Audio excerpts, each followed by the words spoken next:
Right now, new developments just in from the Trump administration on the operation launched against Iran over the weekend. Plus, the Wisconsin Chamber Orchestra releasing their Summer's Concerts on the Square lineup. What upcoming performances you can expect. This is News 3 Now at noon. Thanks for joining us. I'm Josh Breiter. Right now, a man is in custody after a drug bust last week. On February 26th, the Dane County Narcotics Task Force took the suspect into custody on a federal arrest warrant for drug charges on South Stoughton Road. Meanwhile, a search of a home on Dennis Drive in the town of Burke allegedly uncovered meth, fentanyl, and cocaine. Investigators allegedly found a pistol and an AR-15 style gun with a destroyed serial number as well, and a stolen vehicle was also reportedly found. A barn and workshop are damaged this afternoon after firefighters battled the blaze for 4 hours in Sun Prairie. It happened on County Highway TT Sunday afternoon. Thick smoke was coming from one of the buildings. Firefighters struggled for a while to get a handle on it. Sun Prairie called 10 other fire departments to help. They needed 45,000 gallons of water to put it out. Investigators are still looking into the cause.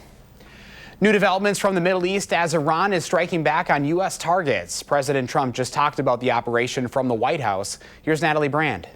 President Trump said time had run out for Iran to agree to end its nuclear program and avoid a fight. This was our last best chance to strike what we're doing right now and eliminate the intolerable threats posed by this sick and sinister regime. The president also hinted a potential timeline that could be extended. Right from the beginning, we projected 4 to 5 weeks, but we have capability to go far longer than that. We'll do it. Defense Secretary Pete Hegseth in a news conference earlier this morning laid out the mission of what the Pentagon is calling Operation Epic Fury. Destroy Iranian offensive missiles, destroy Iranian missile production, destroy their navy and other security infrastructure, and they will never have nuclear weapons. Secretary Hegseth said while there are no U.S. boots on the ground in Iran now, he declined to rule it out. We'll go as far as we need to go to advance American interests, but we're not dumb about it. You don't have to roll 200,000 people in there and stay for 20 years. The defense secretary said the purpose of the strikes was not regime change, but noted the regime did change with the death of Iran's supreme leader. The Trump administration has called on Iranians to now take back their country. Iran is striking back, launching drones and missiles at allies that host American military bases in the region. While the U.S. has intercepted most of the incoming, the Pentagon said 4 U.S. service members have been killed. We expect to take additional losses, and as always, we will work to minimize U.S. losses. The Pentagon also confirmed that 3 Air Force F-15 jets were shot down by friendly fire in Kuwait. All 6 crew members safely ejected. Natalie Brand, CBS News, the White House. General Kane says the U.S. has already achieved air superiority over Iran, with much of the focus now on taking out Iran's ability to strike back. Iranian attacks have killed a number of civilians in Israel and other Middle Eastern countries. Here's where some prominent Wisconsin lawmakers stand on the war. Senator Tammy Baldwin calling on Congress to vote immediately, saying President Trump illegally bombed Iran, totally disregarding the Constitution. The Constitution is clear. If the president wants to start a war, Congress, elected by the people, needs to sign off on it. Meanwhile, Senator Ron Johnson in a statement on X saying, "May God bless and protect our troops as they attempt to liberate the long-suffering people of Iran." Let's get a first check of your first warn forecast. Here's meteorologist Jacob Montesano. Hi, Jacob. Hey, Josh. Temperatures today are feeling better. A lot of the area already well into the 30s, and in some locations we are in the lower 40s. And the temperatures that we're seeing today, we're going to see a lot of them going forward. Now, if I zoom further out, you can see this is the case for everybody. Some areas still in the middle 30s further off to the north, but everyone is warmer than this time yesterday by about 10 to 20 degrees for much of the area. Now, as we take a look at the current radar, we aren't seeing anything yet. In fact, we are seeing a good amount of sunshine, but we will see clouds increase throughout the day, but we'll still be dry through at least sunset. In fact, we'll probably be dry through midnight, but as we get later in the night, we are going to start to see some precipitation move into our area. So clouds will increase later today into the evening, and then once we get past midnight, we'll start to see a light wintry mix move across our area. We could see some freezing rain with this, which would create some very slippery roads at times. Also some snowfall, especially for areas to the north, but we're we're certainly not expecting any accumulation. And the good news is that this looks like it will mostly be out of the area, at least for far southern Wisconsin, around sunrise, maybe lasting a little bit longer for areas off to the north. But I definitely advise everyone tomorrow morning to just take it a bit easy on the way to work because we could see those slippery roads. But this is mostly going to be a late tonight into early tomorrow system. We will continue to be cloudy tomorrow, but beyond that, it is looking pretty dry once that does clear up. But we're going to have plenty other rain chances over the next several days. So I'll talk more in detail about all of them coming up a bit later. All right, Jacob, thank you. First warn traffic alert right now. University Avenue is reduced to 2 westbound lanes. That's because of the Hawthorne Court project. It starts at North Bassett Street by the James Apartments and ends on North Lake Street. This is not expected to impact metro routes. The project will happen in several phases and will eventually impact North Lake Street rather, and West Dayton. The Wisconsin Chamber Orchestra is releasing their 2026 Concerts on the Square lineup. It features 6 weeks of free concerts starting on June 24th.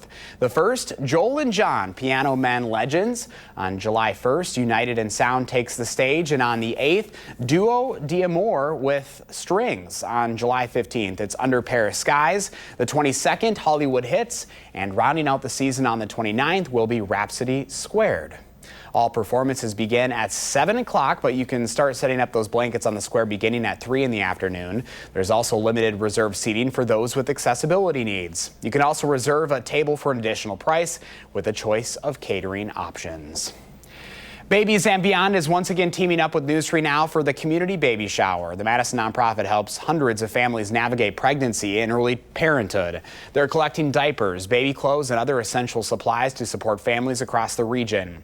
Donate now through March 6th and help give local babies a healthy start.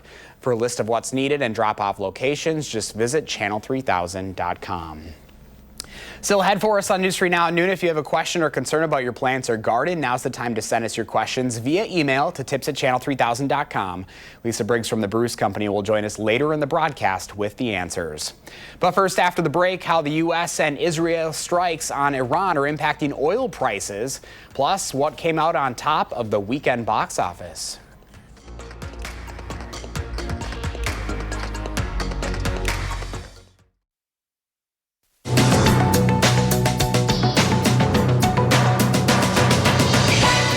Oil prices spiked over the weekend after the U.S. and Israel launched strikes on Iran, which retaliated. That could result in higher prices at the pump. Several oil tankers have been damaged in the operations. Major shipping companies are diverting vessels away from the Strait of Hormuz, a critical passage point for around 20% of the world's oil, according to research company Rystad Energy. Analysts predict the price of oil could spike as high as $100 per barrel this week. Scream 7 slashed through the competition in its domestic opening weekend at the box office, earning more than $64 million. That's the biggest movie opening of the year so far. Animated sports film GOAT dropped to the second spot, netting $12 million. And Wuthering Heights is still going strong at third with $7 million.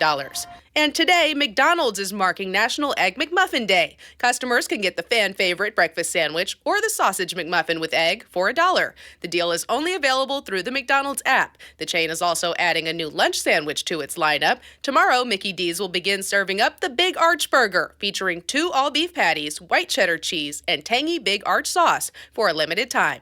That's your CBS News Money Watch report. For more, log on to cbsmoneywatch.com. At the CBS Broadcast Center, I'm Jesse Mitchell. A lot of eyes on that stock report today. The Dow down 16 points, Nasdaq up 96, and the S&P 500 up 5.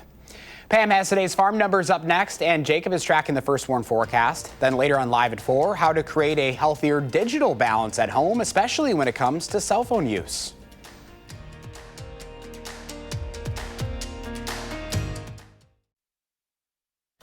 Welcome back. Let's check in now with Pam Yankee for the Midwest Farm Report. I know all eyes in the world are on cheese in Madison this week. I'm going to be down there at the contest on Wednesday morning, Pam, and I can't wait. Oh, there's a lot of people excited about it, Josh, that's for sure. Me included, and I will plan on being there probably tomorrow, but maybe again on Wednesday, and Thursday is when we find out who the world champion is. Yeah, I'll tell you what, folks, there are a lot of people streaming into Wisconsin for this big event, and the cheese has already arrived. That's right, we've got more than 3,375 entries from around the world at this year's World Champion Cheese event that's going to be happening at the Monona Terrace Convention Center. And you should pay attention. This is a premier event that the globe literally pays attention to. One of my buddies, Steve Stetler, down at Decatur Dairy in Broadhead, has been involved for years behind the scenes, helping to make sure the cheese is in the queue and ready to go, and just enjoying conversation with cheesemakers from around the world. He says that's why Wisconsin's such a good fit for this. Well, it's Wisconsin, and people know cheese, so they just come to see what's going on. And if they can sample a piece of cheese, if they can sample a world-class cheese or a cheese from another country, they're going to come and see what's going on. So I think that's the biggest draw. World Champion Cheese only shows up in Wisconsin during the even years. So 2026 is your year. And remember, it's also open to the general public. Tuesday and Wednesday, you can be at Monona Terrace Convention Center, watch the judging, maybe ask some questions, and maybe, as importantly, get a chance to sample some of that world-class cheese from 10 a.m. till 3 p.m. And it takes a wide variety of palates to evaluate the more than 3,300 entries. We've got 56 judges from 22 different countries, 12 different states, as well as Puerto Rico, that have all arrived in Madison to make sure that they're leaning in. As you can imagine, it takes a lot of time and effort to put the event together. It takes a lot of time and effort to be able to do a good job evaluating all of those varieties, and we'll know what the world champions look like by Thursday. You can follow along at worldchampioncheese.org for the announcements. I'm looking forward to it, as I always do. And remember, no charge if you head down to Monona Terrace Tuesday and Wednesday to watch and do a little sampling. All right, as you have been hearing kind of throughout the broadcast, because of the turmoil overseas, markets are a little bit anxious. Same thing with commodities. We've been kind of sliding away since dawn. Dairy markets today, barrel cheese down a penny at $1.55, 40-pound block cheese down 3/4 cent, $1.51.5. But the surprise, butter is up 26.5 cents today to $2.10.5 per pound. No rhyme or reason exactly what happened there, Josh, and chances are you and I will be talking about it going in the opposite direction tomorrow, but we'll take it and run with it today. And I'm glad that the World Champion Cheese event is on your dance card. I would expect nothing less. I'm excited. I'll be trying some in this 608 for sure. It's one of my favorite weeks, and it only comes every other year, so you got to take advantage of it while we can, right? You bet. All right, Pam, we'll maybe see you out there. Thank you. Time now for your certified most accurate forecast with First Four meteorologist Jacob Montesano. Hi, Jacob. Hey, Josh, as we take a look at the three things you need to know, we are going to be seeing plenty of rain chances the next couple of days, starting tonight with a little bit of a wintry mix. Now, tonight will be the only chance of a wintry mix because every other rain chance in the forecast, at least over the next week, will be in the form of rain. Rain showers are expected Thursday with more rain Friday, and Friday's rainfall could produce a few thunderstorms. So let's take a look at all of them, starting with tonight once again. We'll see those clouds increase later today, but once we get towards midnight, we'll start to see some precipitation move into the area, mostly in the form of rain for far southern Wisconsin, but some wintry mixed freezing rain and even some light snow may be possible. Best chance of snow will be for areas north of Madison, and the precipitation tonight in general will be very, very light, but because we could see that freezing rain, some slippery roads may be possible. The good news is that it's going to clear up pretty early tomorrow, and once we get to the afternoon, we'll still be cloudy, but we will be dry,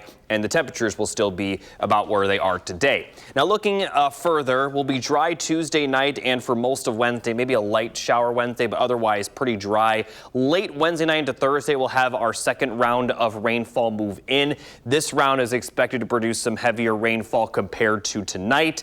And although we could see some thunderstorm activity Thursday, it's not as likely as it will be Friday. Then it looks like we'll be dry for Thursday night before we do see that system on Friday. So the three chances of precipitation this week: tonight, then Thursday, then Friday into Friday night. Each one will likely produce a little bit more rainfall than the previous, with Friday being potentially the heaviest chance of rain, where we also could see those thunderstorms. Now, some of that rain is expected to continue overnight Friday, maybe lingering into Saturday morning, but right now most of Saturday, in fact most of the weekend, actually looks to be pretty dry. So to recap the rain chances, again, we'll see that wintry mix tonight into very early tomorrow, although most of tomorrow will be dry, and the precipitation tonight in general will be pretty light. Then late Wednesday night into Thursday, we'll see that rainfall. Then Friday into Friday night, we will see that rainfall. Good news is that the weekend does look to be pretty dry. Now, this is really the first time I've been talking about this in quite a while, but as far as how much rain we could see, we could be talking about over an inch when combining all of these rainfall chances. We will have to see if we do indeed see that heavy rainfall, but at the very least, we will see some of that precipitation across our area. May start to make some things outside start to turn a little bit green, which is definitely a good thing. Not going to see a massive blooming of the grass and the trees, but it's maybe the first time where we will see some of that with the rainfall and the mild temperatures. Now, looking at the temperatures, we'll be in the 40s the next couple of days, but then 50s towards the end of the week and into early next week. And once we get towards next week, we are looking at the potential for a pretty big drop in temperature Tuesday, Wednesday, but a lot could change between now and then. What we are going to see for sure will be those warmer temperatures throughout the week. And today, kind of on the colder end compared to what we're going to see the rest of the week. Yeah, March is here. You never know what to expect, Jacob. Thank you. Ahead at noon, Lisa Briggs from the Bruce Company is here answering your plant and gardening questions. You can email them to tips@channel3000.com, and we'll get her advice next.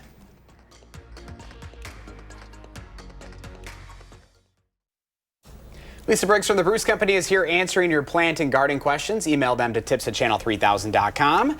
Hi, Lisa. Hello. Spring of deception has arrived. Spring of deception has arrived. And February went out like a lion. I know. And March came in like a lamb. Yes, so isn't that wild? It was weird. Yeah, we'll see what happens at the end of the month. Weird times, but you never know what you're going to get here in Wisconsin. And I think a lot of folks are thinking spring. We already have a ton of questions. Yes. You've got an Easter cactus here. I did bring an Easter cactus. We always talk about the difference between Thanksgiving cactus and Christmas cactus.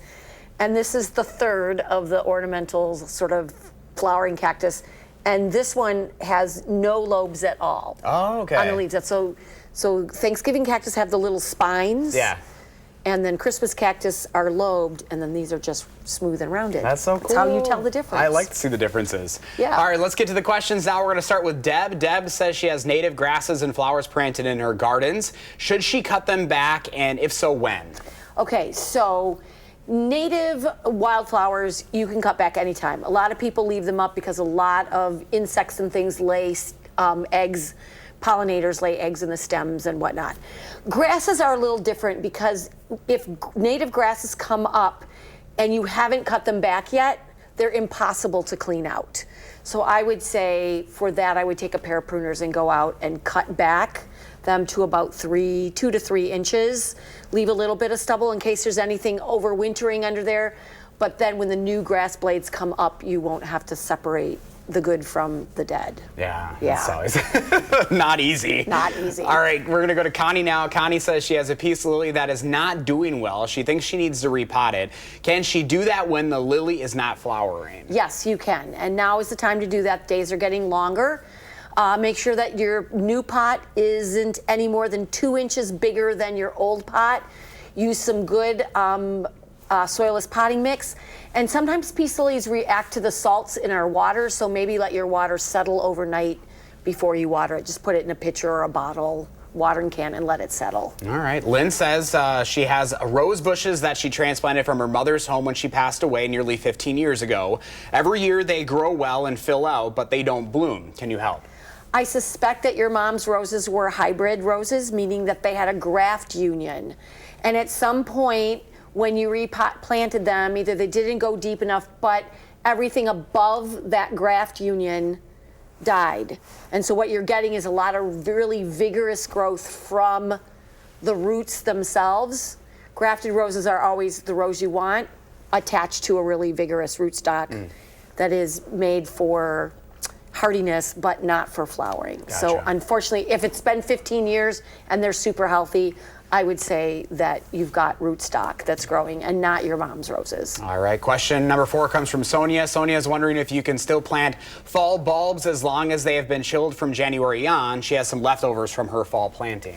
Yeah, go ahead and put that, make sure you give them a little squish to make sure that they're not dried out or really mushy, and go ahead and plant them. You may or may not get flowers this year, but they'll grow and set flowers for next year. All right, and I think we can get one more question here. Susan wants to know when is a good time to do a substantial trim back on her, is that yew plants? Yews, yes. Susan, you're gonna wanna wait and do that in late June or early July after the new growth has come out and has started to darken. All right, good questions today. Yeah, lots Lisa? of different questions. Yes. Good things to be doing now. I know. Planting, there you go. pruning, all those things. Good timing. Yeah. Thank you. Let's go to Jacob now for a final check of that forecast. Thanks, Josh. It's going to be on the warmer side, highs in the 40s and 50s, but we will see several rain chances. A light wintry mix tonight, more consistent shower activity Thursday, and then potentially even heavier rain for Friday, where we could see some thunderstorm activity. Thank you. Thanks for watching News 3 Now at noon. Coming up next is The Bold and the Beautiful. Our next newscast is live at 4, and a reminder you can find us streaming 24/7 on Channel 3000+. Make it a great day.